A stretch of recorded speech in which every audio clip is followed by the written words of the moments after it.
Hello, everyone, and good morning. Welcome to our live feed update for March 25th. I'm your host, Taran Armstrong, and with me today is Aman. How you doing, Aman? I'm great. Excited to be back to talk some more Big Brother Canada. These house guests are messy, and it seems like they were kind of upset that there's no Canadian Zingbot, so they took it into their own hands. So, They did. They I mean, did. I'm here for it. Roasts always make me feel a little bit uncomfortable because I feel like, I have a bit of a sensitive side, so I'd just be so worried that someone else would take it the wrong way. But these people didn't give a damn. They just went for it. And you know what? Do what you gotta do, boo. Let somebody know how you really feel. I'm here for it. Well, that's the thing about roast. We'll talk about it, but all right, we'll talk about it. We're here to update you on everything that happened yesterday on the Big Brother Canada 9 live feeds. It was day 26 in the house, and we had the conclusion of the flip talk going on yesterday. We had a roast that went down, and we had planning for next week. I mentioned over the course of the week that lots of conversations were happening. People were running in circles. We have finally locked in to place basically where we stand heading into next week. Now, again, things are fluid enough that things could definitely change, but I definitely think we have a decent picture of what we will be looking at in tonight's HOH. Of course, the invisibleness of it all could change that, but who knows? Yeah, it's so funny. Like I was so tired last night when I was watching the episode. So I kind of like fell asleep towards the last 10 minutes. And I woke up like, oh my goodness, I missed everything. And then I just checked Twitter and just kept saying invisible HOH. Like, what the hell is going on? So yeah, it really threw me for a loop. So I'm hoping that it has a similar effect on the house guests, but already, like you said, yesterday sort of did cement the layout of the house. So, I mean, is it really going to be that hard to figure out who is who when nominations go up? And it's like, well, obviously you didn't put me up. I just feel like, once the house is kind of split, it makes it easier to narrow down. Who knows? Maybe somebody will try to take a shot they maybe would not have taken had the HOH been regular. So we'll see. We'll see. Well, the thing is, I think in a house like this, where because I think that there are people that are kind of in the middle. So, like, say if somebody like Tina won, Mm-hmm. and took a shot at Ty and Jed, which she was going to do anyway, Mm-hmm. and then is like, what? No, it's not me. I was going after Austin. Remember? Mm-hmm. Like I do think that Ty and Jed really would be like, bro, can't believe he got us. You know what I mean? Like Do you think so? I feel Because like there's a decent chance that in this house, yeah. people will definitely not believe the correct thing because they very rarely do. That's a fair point. But at the same time, I'm like, y'all have already sort of been. I mean, I don't know why I'm trying to rationalize what the two of them could think because they often, you're probably right. But it would just seem like to me, I mean, you already had suspicions of Tina. And if I feel like if Ro did it, he would have no qualm saying, yeah, I did it. Well, Like, would he you might really not go, be allowed to say. You mm, know, even if it's I would not hope so. you? Well, I guess everybody would just say it's not them. So, Again, assuming this invisible HOH is an anonymous HOH, I think you have to implement the rule that you cannot say anything because otherwise people will say. Because you should. Like you should tell your allies, "Hey, I won this HOH," mm, and then it's not as fun. yeah. So I think you have to have the rule that if you say anything, you end up on the block, something like that, right? So Right. we'll see. Or they could do. I mean, they if you really want to get weird with it, I've seen suggestions with this kind of thing before where it is up to the house guests to then try and guess who they think the HOH is, and if they get it right, then that could strip away some powers or potentially put the HOH on the block. Now, my problem with that idea, of course, was that allies have no incentive to guess that it might be one of their allies if it means that their ally gets the HOH power stripped from them. So you'd have to have something. It's probably not going to like be that. that. But it could be like, say, the nominees have to try and guess who nominated them, right? And then maybe, you know, if they do. But that would just incentivize some random nominations to be like, oh, well, you'll never figure it out. And so it'll be all over the place. So who knows? Right. Yeah, I mean, it's probably not as complicated as you would think, because it rarely ever is with these kinds of things. We come up with so many different types of scenarios, and then it's like the most simple untwisty twist of all time. So it's probably just going to be an anonymous week. We don't know who it is. They figure it out anyway. It ends up being the talk of the town by Saturday, what happened. And then the veto is just very straightforward. Unless it's an anonymous veto. Again, like, it's just anonymous week, hoes. Like, let's go. Everything's invisible. Yeah, you know what? I think, because again, my issue with this idea that I've seen in the past is that it will just play out very regularly, that it shouldn't have too much impact. I think that if this is the house that is most ripe for this kind of twist at this time as well, like, if it doesn't work here, I don't think it works anywhere. So it's a great place to try it, because I think the timing has worked out pretty well so far.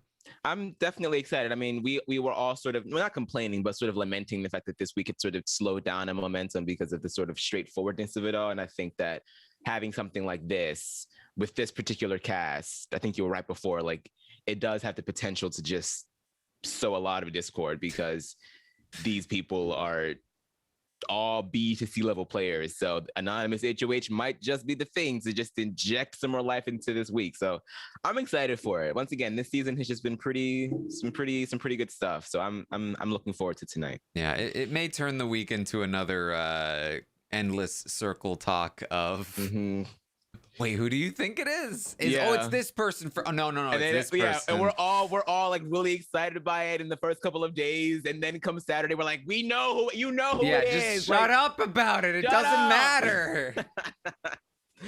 I'm tired of talking about this. Yeah. All right. Well, let's get into the day here. We started the day with Tara and Ro.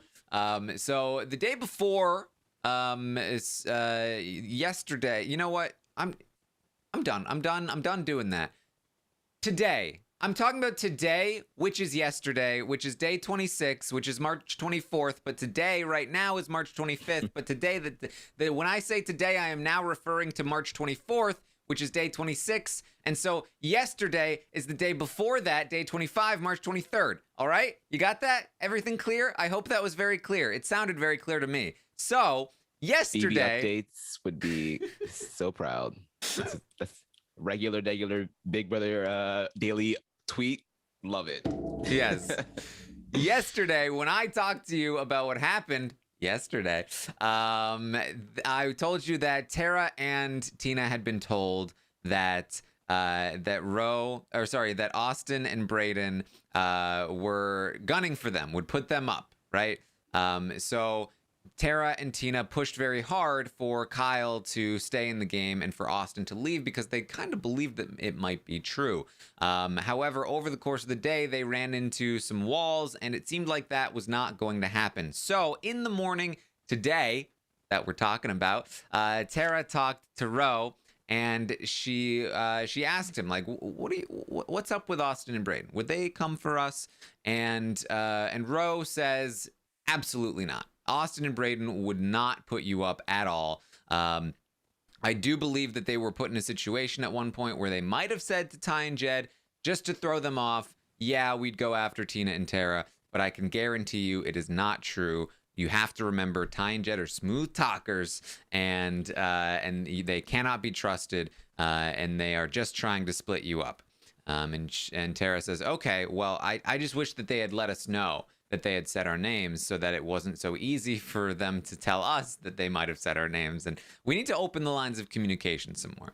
And Rose says, absolutely.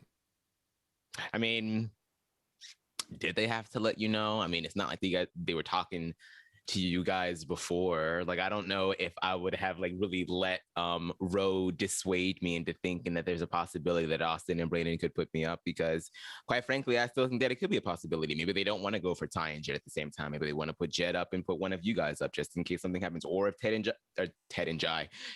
and Ty end up on the block at the same time and one of them comes off, maybe one of you would be the replacement nominee. So I'm sort of like on the side of paranoia here. Like, look, if I'm Tina, I'm like, okay, yeah, that's kind of strange. That, I mean, we don't really talk, so they could put me up, and I don't necessarily. Like, what about you, Tina? Are you assuring Austin and Brett that they're good, or are you just trying to, lay in the middle the entire time until the right time is to strike? So, hey, I mean, they're fair game as far as I'm concerned. If I'm Austin and Brayden putting up Taran and Tina, and what are you gonna do about it? Like, all right, we don't talk game. Here's the thing. I've figured out this Jed Ty thing. I haven't screwed up the Ted nonsense in a while, but you guys are screwing. Now it's gonna mess me up again because everyone else is saying Ted, and now I'm gonna start saying Ted again.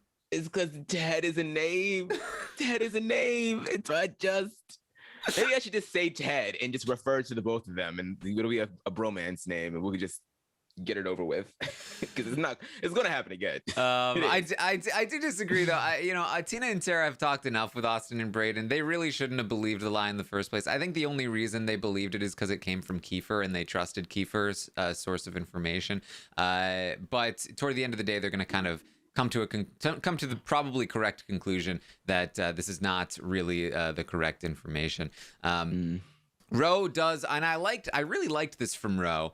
I feel like Ro might actually. It's interesting that Ro and Kiefer are so at odds, because I think that they're actually very similar as players, but just at kind of different ends of the spectrum when it comes to how they play with their social game.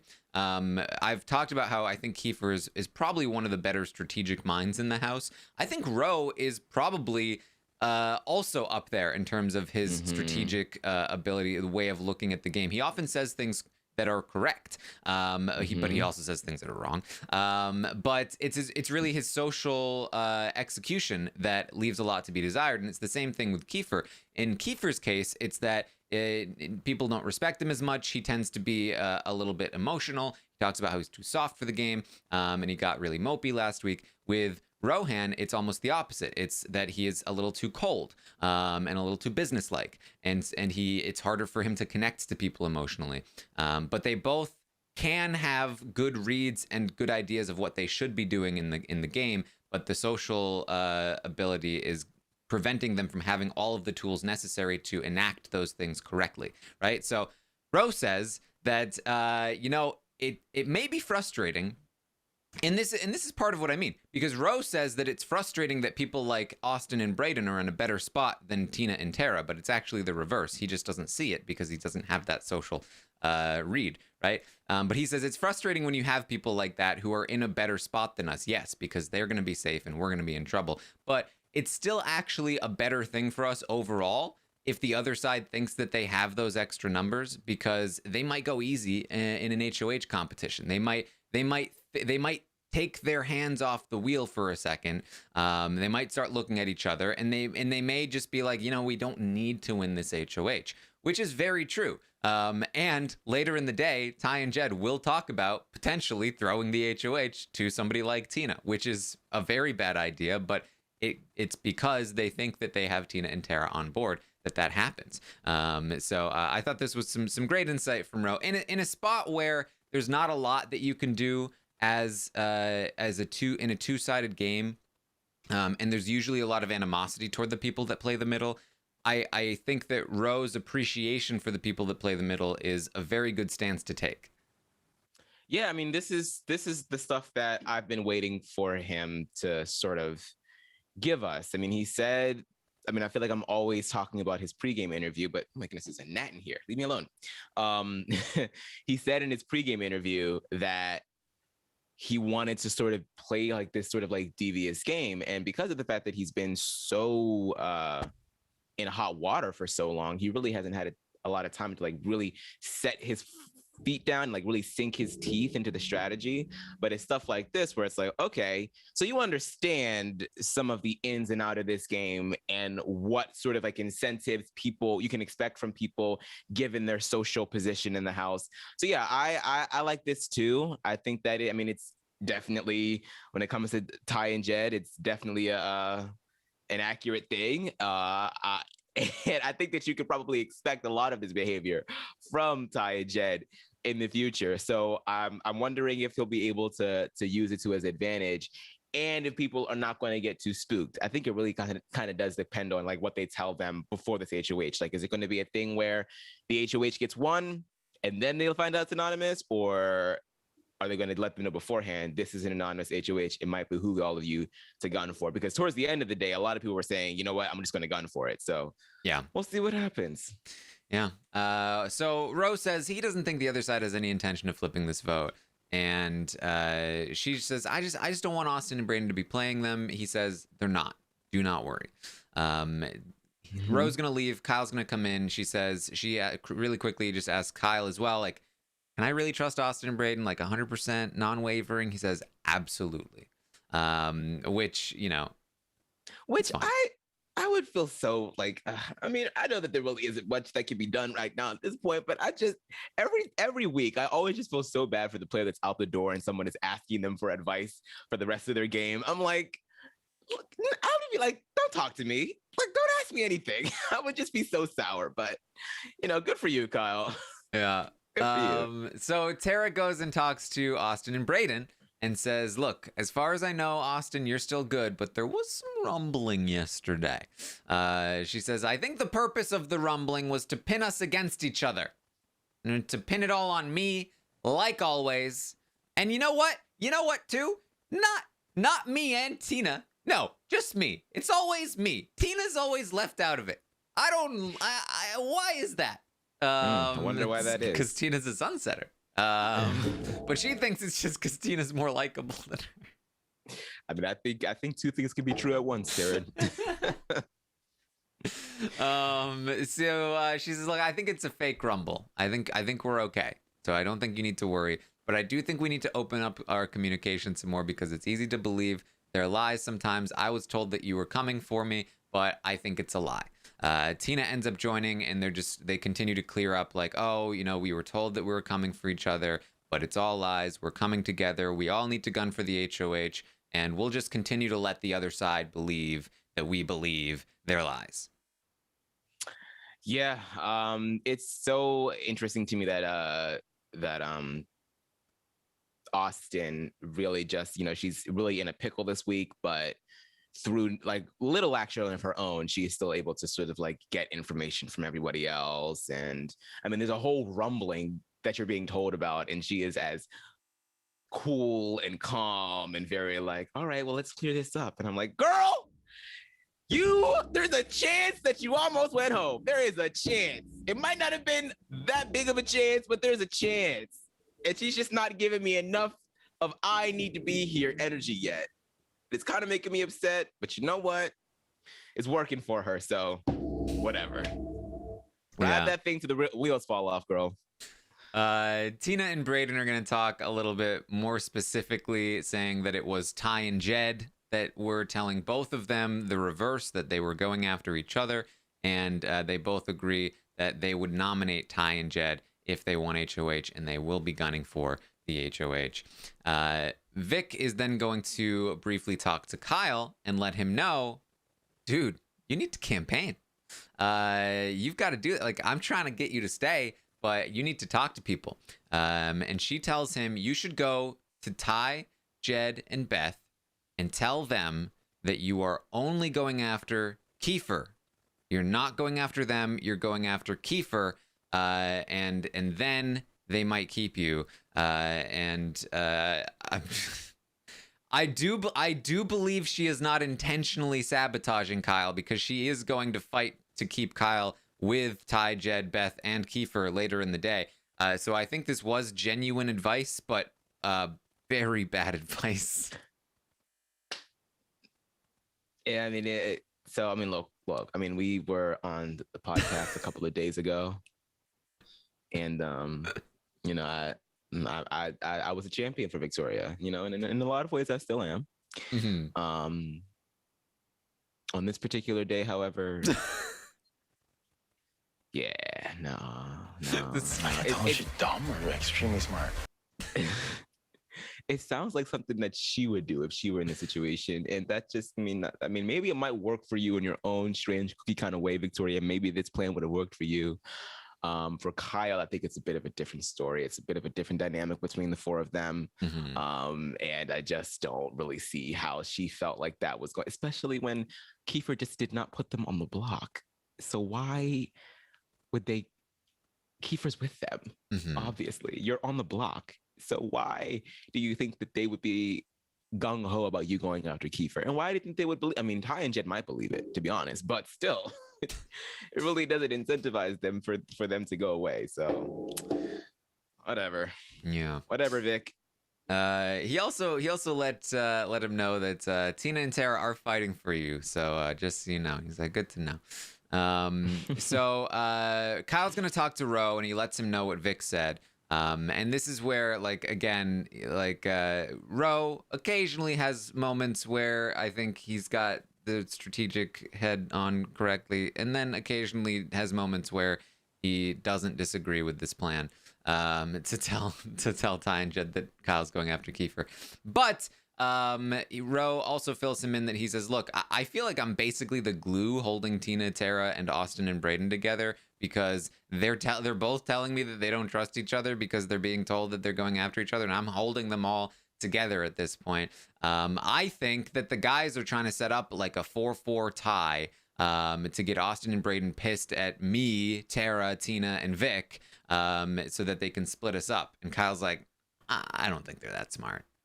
Yeah, I mean, it might be a wonderful corollary of what's going on, but yeah, that's definitely not an orchestration there. Yeah, exactly. It was not intended in any way. Although Ty is going to briefly suggest the idea a little bit later in the day, that it was not orchestrated in that way.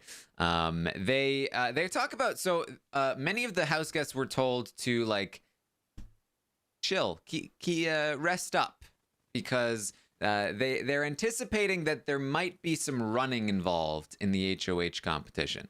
That's what they're kind of anticipating, because they were told to like make sure their legs were feeling okay. I think obviously their knees are all busted up because of that veto competition. And some of them have had some like foot problems.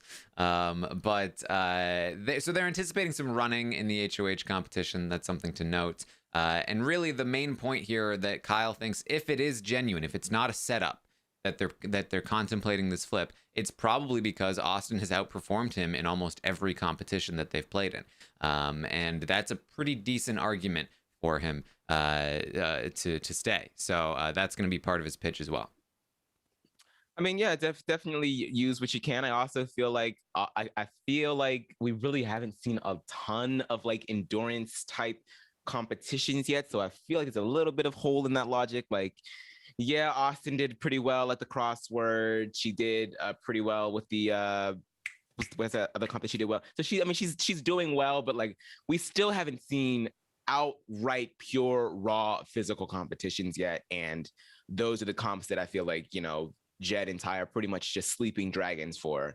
And so ultimately, yeah, I mean, keeping Kyle still could combat that, but Kyle also really hasn't been doing well. So are you really that much of a bastion of security if we keep you here? Are you really going to be able to beat those two? So it's something. It's something on his end. Yes. He's worried about like campaigning against Austin. He's like, I don't want to, if she's not campaigning against me, like I don't want to be campaigning against her. And so his solution to that is that he's going to go and talk to Austin and say, look, I think we should both campaign. I'm going to go campaign. I think you should also campaign.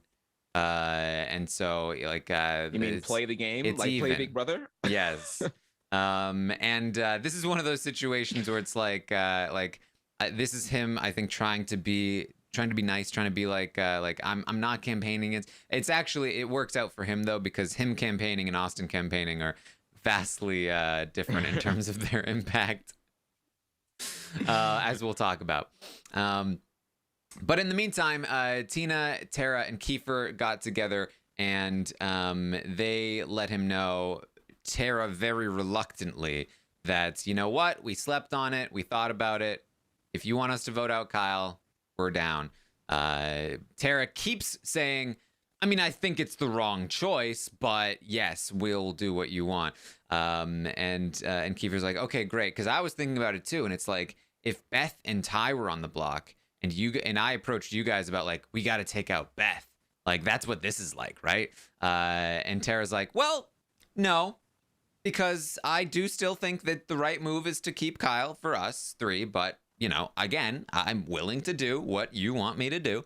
If you want to make this mistake, essentially, then I'm willing to make this mistake with you. And Kiefer's like, well, I think that this is the right call.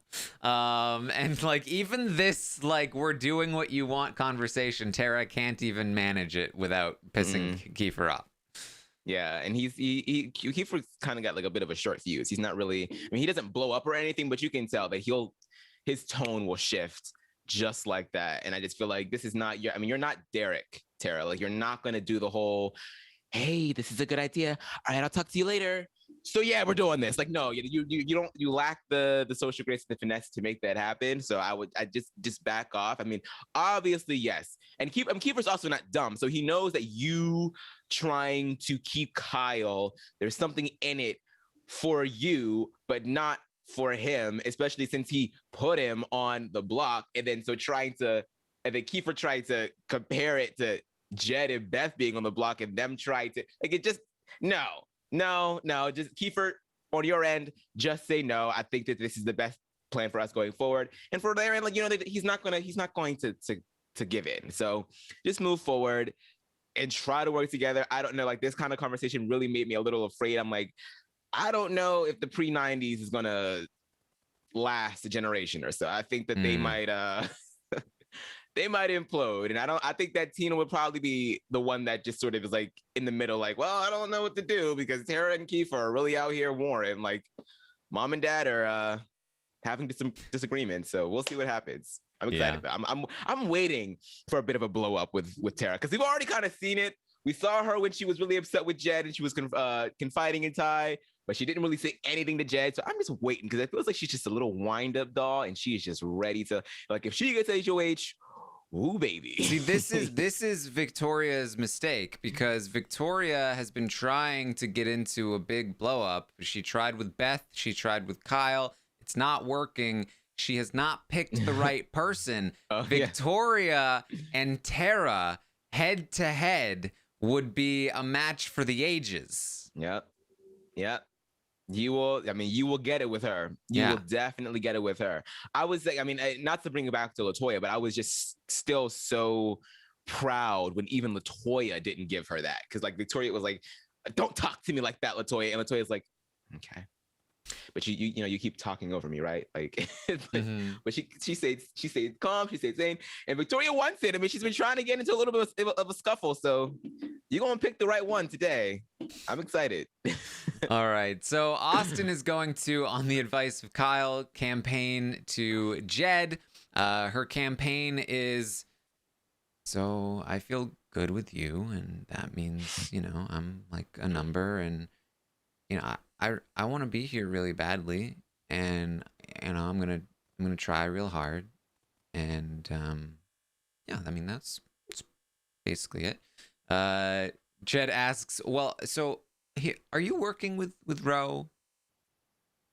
No, we don't even talk game. We just hang out, but it's just like all personal. Like, okay, well, like, who would you put up? Well, not you. God. But I don't know. I don't know. I haven't really thought about it.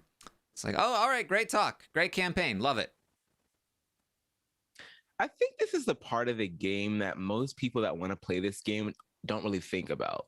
Mm-hmm. Like, are you good at talking to people? Are you good at giving them something so that they don't want to get you out of here? Like, are you good at the wheeling and dealing of Big Brother? Are you good at that? That's such a crucial skill when it comes to this game, because because Austin, oh, like I mean, I know that she has her stands, but like she's giving y'all nothing. She's literally giving y'all nothing. And at first, it could have been okay. She's just playing the background, but then when she has to come to the forefront, this is what we get. How is she even if she does make it to the end? How is she going to talk to a jury? How? There was nothing in this conversation other than we're good. I'm not coming after you. Good talk. What? She's just gonna coordinate with Brayden, and then they'll talk at the same time to give the speech. Oh, it was so cringeworthy. So cringeworthy. So immediately following, Kyle is gonna talk to Jed and Ty, and he is gonna give his pitch. He says, "Look, I am a big target in this house. I haven't even done well in competitions. I'm not even good at the competitions, but I am still a big target. That is great for you. I am not coming after you and you two." And they say, "Well, are you willing to name names?" And he says, "Absolutely. I'm going after Tina and Tara. Those are the two names I'm coming after. But also, look, I know that you and Ty will need Keith to go at some point. And you guys are not going to be able to take that shot yourself. So I'm the person willing to take that shot. And you know that Kiefer will never vote for me in the final two if I make it there. That's a good thing about me." And it's like, okay, you were great with, just end it with Tina and Tara. That's what they want to hear. And they're willing to believe it too. This is don't listen to Victoria. How did you put yourself in the final two? Like, Yeah. why? What? Like, God, come on, man. Come on, man. I was so ready to be like, yeah, Kyle, so much better than Austin. And then you did something like this. It's just like, you need to know when to just give just enough and then just go on about your day. Just go on about your day and let them stew over it, because that was just a little bit too much. Let them stew over stew. And also, like, you can never really promise stuff like that in this game. Like, it's always like a good point to say, I can go after the people that you want me to go after, that you can't go after. But there's so much that has to go into a week for that kind of stuff to happen. You have to guarantee that you win HOH. You have to guarantee that certain vetoes don't get played or do get played. There's just so much that goes into that you just can never really make that a real, especially at this point in the game when there's so many people left. Maybe if there's less people left, then maybe. But at this point, like, it's just not a good pitch. It's not a pitch that you can make to somebody else. It's a line of thought, a line of reasoning that other people may think of you, but you cannot pitch it to them. So other people might think, "Oh, I can use Kyle to get out whoever," right? That's what Tina, I can use Kyle to get out Ty and Jed. Great. But Kyle can't go to Tina when he's on the block, and Tina's been thinking that Kyle's been coming after her for a while, and for Kyle to be like, "Well, use me to take out Ty and Jet." It's like, if they're aware of it, then they're also aware that they're not in a good position if they actually do that, which means they're less likely to actually do it. Does that make sense? So it's like, I only want to use you in the game if you're unaware that you're being used. If you pitch to me, use me, I'm going to be like, "Oh, so you see it then. If you see it, you're going to get out of it." You know? I mean, it's the thing. Like, you just need to get, when you're good at knowing what kinds of things incentivize people, you can work that to your advantage without letting people know that you're working it to your advantage. Just let them arrive at that conclusion on their own, because they probably already have. And then if you because everybody wants to everyone wants to feel like it's their idea, like they're the ones that are coming up with this. And the minute you expose that to them, it's like, all right, well, I mean, you're clearly smarter than I thought that you were. So might as well get rid of you now. So, well, Kyle does say that he is willing to throw the HOH to them as well. They ask if he's working with Austin and Brayden, and he says, "Look, yeah, I talk game with them all the time. If you want to call that an alliance, sure. But like nothing official." If you want to call that alliance, if you want to call talking game with people, the same set of people for a week, an alliance. I mean, hey, I'm not judging. It is what it is. So Ty and Jed afterward, neither pitch was amazing, but Kyle's was head and shoulders above Austin's. They thought it was a very good pitch. And Jed says Austin's pitch sucked. She denied ever talking with Kyle, game with Kyle and Ro, wouldn't give him anything. Obviously, they do talk. At least Kyle was willing to admit that he talks game with Austin and Brayden. Like, why would she ever think that we believe that she doesn't? He was willing to name names. Like, that was a good pitch, at least in comparison to Austin's. And Jed, I think, has been convinced. I think that if it were up to Jed in this moment, he is keeping Kyle. He is getting rid of Austin. I think even Ty has kind of been convinced, except for one thing. And I love how Ty talks. I just love Ty in general, but like he always says like, question for you though. Just one question for you though. The problem is that who's gonna put Kyle on the block up next week, right? The problem is that if Tina and Tara want so bad for Kyle to stay and for Austin to go. Now remember, Tara was obnoxiously pitching that Kyle needs to stay yesterday to Ty and Jed. And that convinced them that they can't keep Kyle because he will be working with Tara and Tara will not be going after Kyle. And so Ty brings that up again. He's like, nobody's going to put him back up on the block. Whereas Tara and Tina really want Austin to go. They're going to put Austin on them. Austin is a much bigger target at this point because Tina and Tara will go after them. Tina and Tara will not go after Kyle. And so I don't think we can keep him. And I tweeted this out. I genuinely believe that the pitching here, if Tara had not done anything yesterday, if she had not made any pitches, if she had just stayed in her corner with Tina, that I think that Kyle would be staying. I really do. I think that is the primary reason why Kyle is not going to be saved by Ty, Jed, Beth, and ultimately Kiefer, is because this is the main reasoning. And Jed says, you know what? That's a really good point. And Jed, again, I think has been convinced by Kyle's pitch, but accepts Ty's logic as well, and he's not willing to push too hard because he knows that Ty has some good points. Now, of course, what they don't realize is that Tina and Tara do not want to target Austin. They just were pushing to keep Kyle, and they will be in for a nasty surprise if they expect a Tina Tara HOH to work out for them. But that logic has really been a sticking point here, and is one of the primary reasons why Kyle cannot stay, according to Ty and Jed. Which I think is still ultimately the correct decision to make on their part. Yes. It's sort of like a pick your poison type of week, right? Like either you get rid of Kyle now, and then you hope that they go for Austin and they really don't, and then there's a possibility that the two of you are ending up on the block anyway, or you get rid of Austin now, and then Kyle just gets swayed over to the other side to put you guys up in the anyway, and then you're like, we got you got duped. So would you rather that happen to you, or would you rather just get rid of Kyle now? And I'd say just get rid of Kyle now, and then do your best in the competition and see what rolls out from there. And in terms of Tara, like I just feel like she has just been so consumed by the culture of this house, because it seems like the pitch and the art of the deal are really a thing that happens around this time of week. And she has seen so many other players, specifically LaToya, I know that I keep bringing her up, sort of like do this type of thing around this time of the week, and it's almost been successful. And I feel like Tara's like, well, this is my time to shine. I got to start building my resume. So let's start thinking about how to flip this week. And it's like, nope, doesn't work for you. You ain't got the sauce, girl. You ain't got the sauce.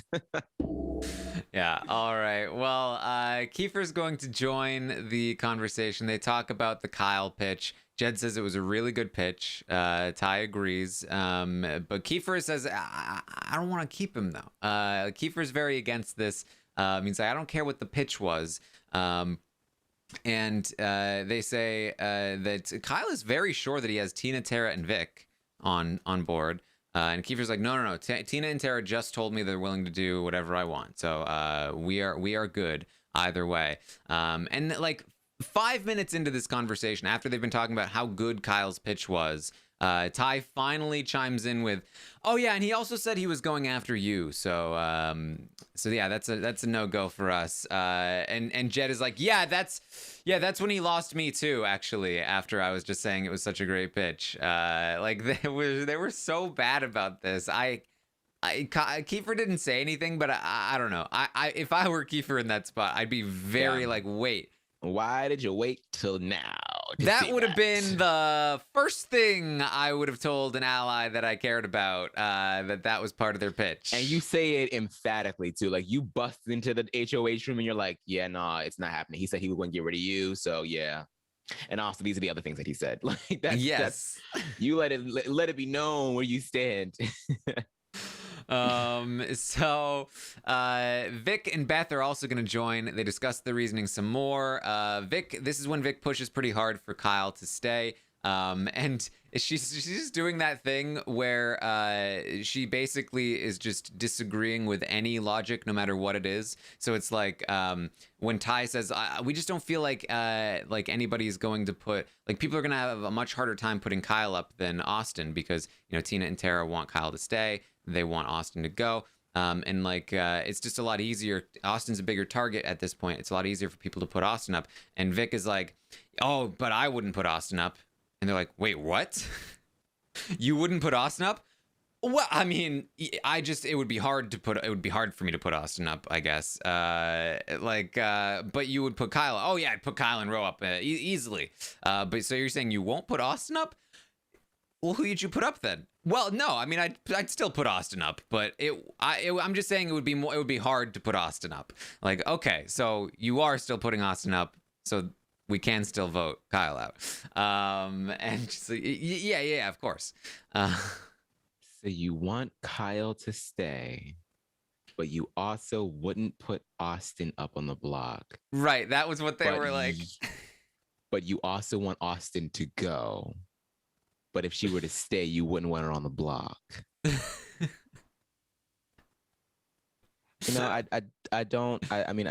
looks like I might be having to eat this sooner than I thought. But you know what? She's still okay position-wise. She's still okay. Yeah. She's still okay. There was a lot of room for error this week for her. So you're gonna let it rock. You're gonna let it rock. Oh man. What are you talking about? What are you talking about? God. Oh man. I can't. So in this conversation, Vic is very much on the side of keeping Kyle. Beth is also kind of on the side of keeping Kyle. Beth, I think, would like for Austin to go if that was an option. She's kind of making that case a little bit, but not as adamantly as Vic. Jed, as I said before, I think has been swayed by Kyle's pitch, but accepts Ty's logic about Tina and Tara, and thus is not pushing very hard either. Ty is more on the side of getting rid of Kyle because of that Tina-Tara logic, and Kiefer is at this point just adamant, no, it has to be Kyle. And so with that in place, the conversation finally ends with it is going to be Kyle that goes. Vic is then going to run to Kyle and basically spill the entire reasoning for why he is still in trouble, and it's that they're worried that Tina and Tara won't put him up. This was great information for Kyle that Vic should not have exposed, because if Kyle had used this, it could really have screwed Vic over. But he is not really going to use this. And he should have, because it is like the reason he's staying. If Kyle goes to Tina and Tara and says to them, look, if you really want me to stay, the problem is they think that you're not going to come for me anymore.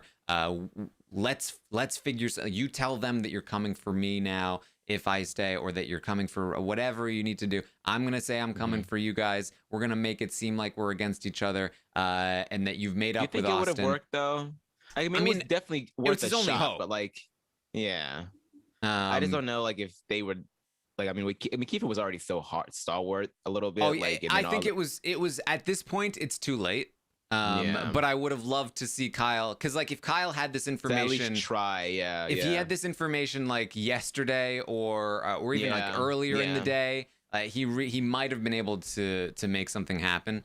But can you imagine like Tina and Tara, like the beginning of the day, 12 p.m. Yeah, like we got to keep Kyle. I think it's a good idea. Like he's not coming after us. Like, it's a good shot.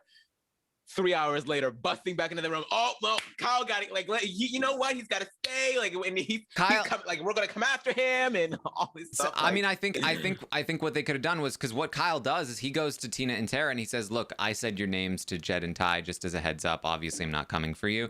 But like, I think how they could have played it is, Kyle just came up to us and straight up said that he's coming after us. That he told you guys he's coming after us, and that like he's sorry, but that's what he has to do in the game. Like. We can't believe this guy. He's got to go. We're coming after him. And that, it could have played. I think that could have convinced Ty potentially. It would not have convinced Kiefer though. So would have been fun. Would have been fun to see though. Yeah. So we have a roast in the house. And you're talking. The thing about roasts for me is that I think roasts can be funny. But I think part of the enjoyment of roasts is that it allows people to make fun of other people in a way that they genuinely feel, and people are like, oh, but that's kind of icky to me personally. Like if I ever like jokingly roast somebody, it's I try very hard to make sure it is absolutely absurd, like they would never actually believe that I think this when I'm doing it, because like when it hits too close, it's like, well, are you being does a part of you really feel that way though? Because I feel like most of the time they kind of do, right? So it's roasts are interesting to me. Yeah, it's I mean, I think I've never really been particularly blessed in the field of insult comedy, so I think that I just have like a lot of apprehension just going into this type of thing. I mean, at least as far as like a show like Drag Race, where they have like a challenge called the Reading Challenge, which is essentially a roast of the queens. I feel like it's always given through this lens of like love, right? It's like, yeah, I might actually be thinking about this about you, but like it's coming from a place of love because like I don't really care. I love you in spite of those flaws, but I'm gonna make fun of you about them. With this particular game, though, this ain't Drag Race, and also these people, I don't think that the same sort of like relationship is sort of fostered between all these relationships are not equal inherently, and so when a roast happens in the Big Brother house, especially on a Wednesday before a Thursday, which is the HOH competition, you're kind of like, ooh, I don't know if I really want to participate in this because something really could cut deep. Because they roast each other casually as it is, and like look what happened with Tara and Jed. Like Tara has been talking all this trash about Jed because of something that he said about her height, and so it's like I don't really know if this is something I want to get into. But I mean, like if you're good at it and you're able to like make it funny and truthful, then you could probably get away with it. And I think that's kind of why Kiefer's ended up being the best. But yeah, it's a delicate nature. It really is. Yeah, I think you're definitely right. I think the best kind of roast is coming from somebody who loves you and who loves these things about you, but like also knows that I did an awards show on Twitch for the year of 2020, and Lita did the opening for it, and she roasted me about how obscure all of my choices were, which is like that's great. Love that. Because I know she doesn't actually think that makes me a lesser person or anything. Right, exactly. But we get some of these roasts, and I think Tara is a perfect example of somebody who does not have that kind of relationship with anybody in the house and had no business doing any roasts. But that's why I put red on today in celebration of a massacre. Yeah. So we get some roasts. I was not particularly impressed myself with anybody's roast other than Kiefer's. I really liked Kiefer's. Although Kiefer's roast of Roe, I thought was a little bit lackluster, and I think that's again partly because there was some real animosity behind it. But we started. I think Vic's best line was probably that she wanted to. She will go first unless the HOH wants to. Ty. Yeah. Which was that was pretty good. That was pretty good. But then we had Kiefer, right? Kiefer comes up, and I actually clipped 2 of Kiefer's best lines because I really liked them. This one about Austin, he says, Austin, I'm glad you showed up with your 2 expressions. One of them being Braden. Woohoo! Woohoo! Getting spicy. oh man, one of your 2 expressions, one of them being Braden, is pretty good. And then he had one for Kyle as well. Kyle, I've never seen anyone start smoking to make their breath smell better. Interesting tactic. Oh my God. But it's working. Right, Austin? Yeah, those are always the best kinds when you can get 2 people for the price of one, and just like the way that he sort of like unfolded the joke was pretty good. I mean, clearly his I don't know how much crossover there is between comedy and radio hosting, but it seemed like he definitely was the most prepared, and the comedic timing was A1. Yeah, it was like just that it kept going. That he smokes to make his breath smell better, and hey, it's working. It's working. The smoke does actually smell better than his breath, right, Austin? And I loved it too. Like Ty and Jed, and like they just like ran off the couches, like ah. Yeah, that would be me. That would be me hyping up everybody. And then when it's my turn, I'm just sitting there looking pissed. But so his one for Roe was just like, for somebody that dresses so nice, you're so ugly. I was like, okay. Oh man, it's some real malice just snuck in here, because that was rough. It just doesn't work. Like, Rohan is very, very handsome. Like he's not ugly. Yeah. So. Well, what are you doing? So Austin and Braden have some. I was not a huge fan of the Austin and Braden show. They were the only one that I liked, and I can't remember what it was. They were the only people to come up as a duo. Because they literally cannot leave each other's side. They're like codependent, yeah. And they had one that was like, Austin was like, I know from personal experience, Jed, that when you shave all your I don't know why she said from personal experience. I don't know I don't know what the point of that was, but for somebody that shaves his whole body, you are not smooth. Oh yeah, I like that one. It wasn't a knee slapper, but I was like, okay, all right. Because there's there's a whole thing between Jed and like trying to get with Austin, and Austin just keeps fading him. So I was like, all right, yeah, you better talk your stuff, girl. Yeah. The worst bit though, like at the end, they literally spoke in unison. Yeah. I'm like, what are you doing? That was roastable right there. Yeah, and they were like, oh, Kiefer. Like, it was like they had the cadence of Zingbot, but they were speaking together. And the roast was that, like, for somebody that likes to cook, he finds himself in hot water a lot. Like, all right. Okay. Joan Rivers, you are not. Bianca Del Rio, you are not. Yeah, I was really that one was really like oh boy. Especially with the build up too, like yeah. Ro goes up, and I actually thought this was kind of funny, but also did not quite illustrate his point as well as I think he was hoping it would. But Ro comes up and says to Kiefer, like, all right, how are you doing? Did you have a good morning, Kiefer? Did you have a good morning, Aman? I did, yeah. Did you have like a hearty breakfast? Yeah, some Fruit Loops. Oh, I'm sorry. Did I just intimidate you? That was Rose. It worked better with Kiefer because he was saying no. He's like, oh, was he? Oh, sorry, I didn't know. Yeah. All right. But it like people laughed. It was kind of funny, but like he did kind of like it was a little weird. Like it was a little bit like, why are you asking me these questions? It was a little intimidating in that way. Like I think Jed was like, I was intimidated.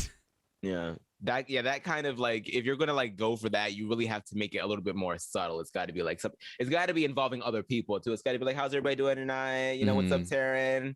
You know, you enjoying yourself? How you doing? Oh, what's up, Keith? Oh, don't want to intimidate you, bro. Like something like that's got to be quick and like to the point, so that people can sort of catch on.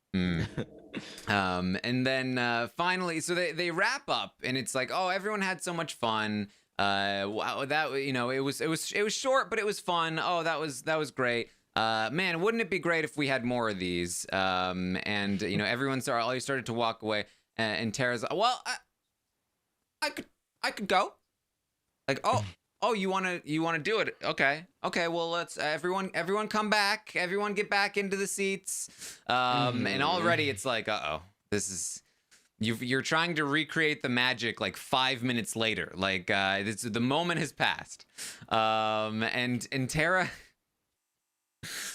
goes up there. She's like, all right, well, oh God, everyone in this house is so lazy.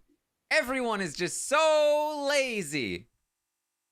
Like they don't do things. And I honestly don't remember all of her jokes, but the ending joke was like, oh, and Kiefer, the whole thing was about how everyone is so lazy, and Kiefer is so lazy that he couldn't even put on his glasses to see the 3 people that voted him out this week. Ah!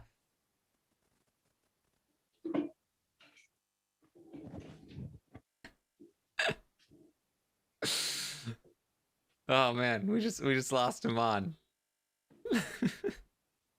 Loving the keyblades in the background. Didn't notice those before.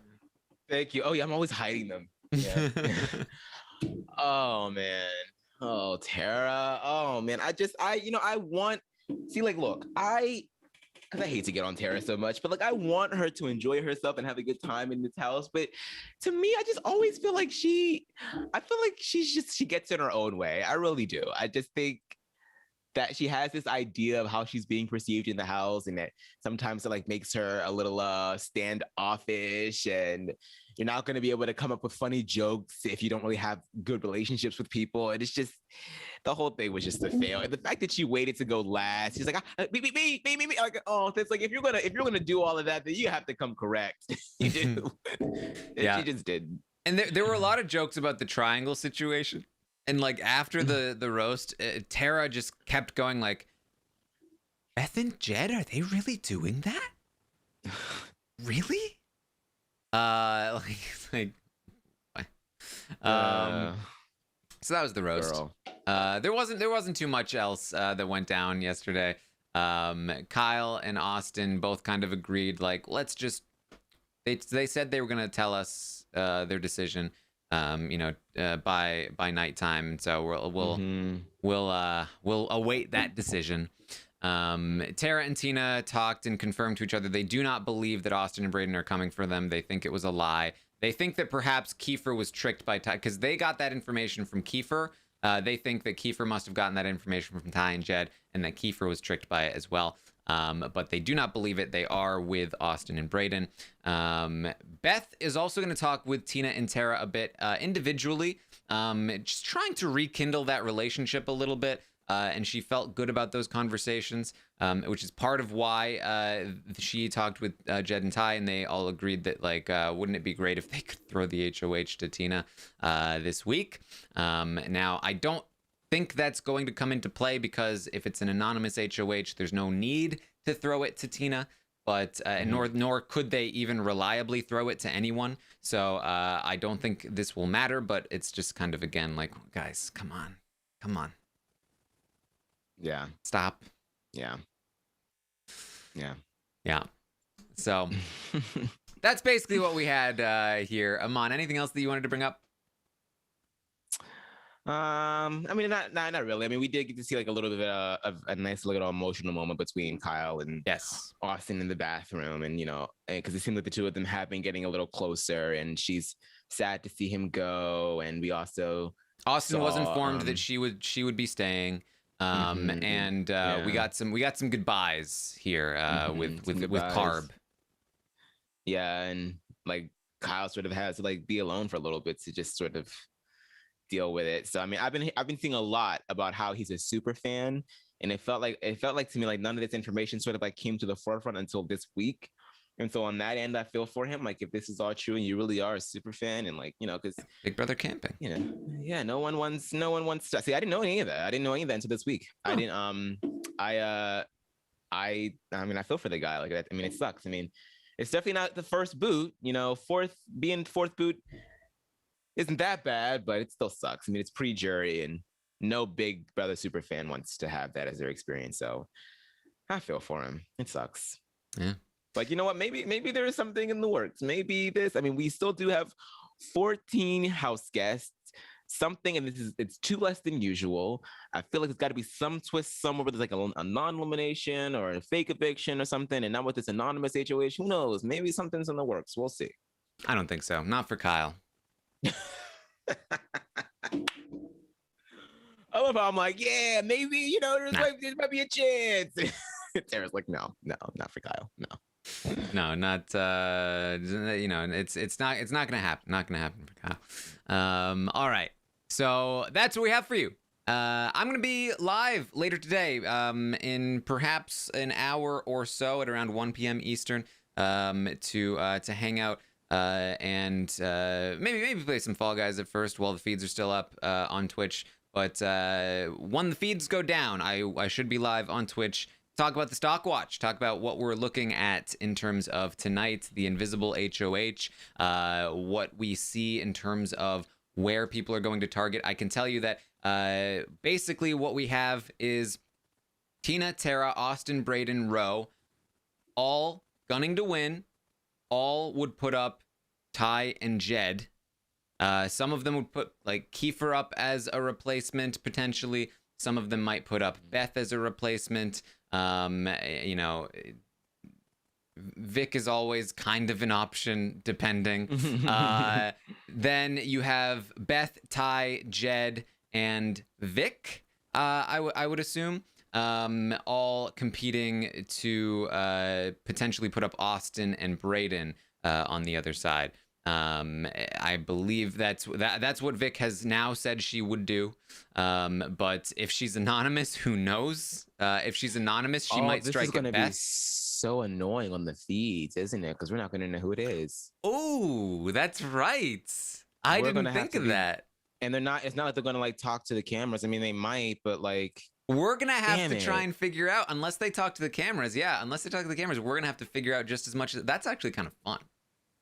I hope they don't tell us. Are you sure, Taran? I want to try to figure it out. I mean, damn it. It's just going to be a bunch of them just walking from room to room, just talking and being cagey and... damn it. Like, I don't... Oh, man. So we're really going to have to wait until freaking Sunday for confirmation. Or not even... No, Monday. This ain't Big Brother US. Oh my God. Well, we'll have a pretty good idea by the time nominations go through. So I think we'll probably. That's true. Yeah. We'll have a good idea by Friday if we still don't know, and then it'll be even more fun to try to figure it out. All right. So find me on Twitch, twitch.tv/Taran Armstrong. We'll be talking about Stock Watch, giving advice, and going through all the scenarios for next week. I'll also be live tonight during the eviction episode to watch. Live with you guys after the eviction episode. I will be live with a recap for that episode. Unless we see it on the episode.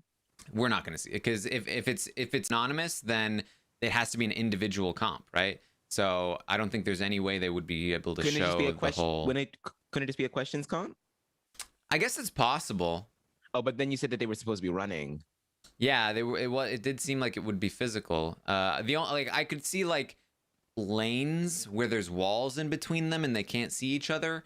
But like even when there's a question comp, we rarely get the outcome, right? So I would say very unlikely that we see who wins tonight, but who knows? But yes, recap tonight should be very fun. Lots of Big Brother content today. It's the Big Brother Thursday, so check it all out. I will of course be back tomorrow morning to update you on everything that happens today on the Big Brother Canada 9 live feeds, including tonight. We may be doing some detective work tonight, so that should be fun. Yep. And yeah, that's what we have for you for now. Make sure you tune in again on Saturday for the Circle coverage that I've got going on. If you haven't checked out the Circle yet, you should do so. It's very fun. And yeah, that's what I got for you. Make sure you listen to last night's recap with Anthony Douglas, because that was very fun. Oh yeah, hold on. Yeah, let me read this tweet that he made about Taran. Where is it? He said, "Wait, where Anthony Douglas, Dougie-licious, Dougie-licious. Look, I'm not gonna pin this, but I need y'all to know this. ... I F with the boy, Taran Armstrong. Taran has the ability to see through the murky water. He's roamed the savannah and understands the importance of a lion in any ecosystem. Follow him for all BB Can 9 updates." That may be the best compliment I've ever received. Yeah, what a glowing endorsement. Yeah, I just there's Anthony knows. I've got to get more clever with my compliments. Like I mean, Anthony. I definitely would not be putting him on the block after that. So I mean, if that's any indication of how he ended up getting to the end of Big Brother Canada 7, then here you go. I've roamed the savannah. The savannah of all places. They can pick out the lions. You basically, he's calling you Rafiki from the Lion King. You are the kingmaker. Circle of life. Well, if that amuses you and you want more of that, make sure you listen to last night's recap, because it was very, very fun with Anthony. He was a riot. So check it out. And yeah, that's what we got. Aman, where can people find you? You can follow me on Twitter at Aman Adwin, also on Twitch, the same name. Of course, I've got my Glee podcast, So Running Strong with Matt at the Choir Room. And of course, the Drag Race podcast as well. Make sure that you're checking that out over in the RHAP feed. All right. All right. That's what we have for you. Thank you so much for joining us today. And we'll see you next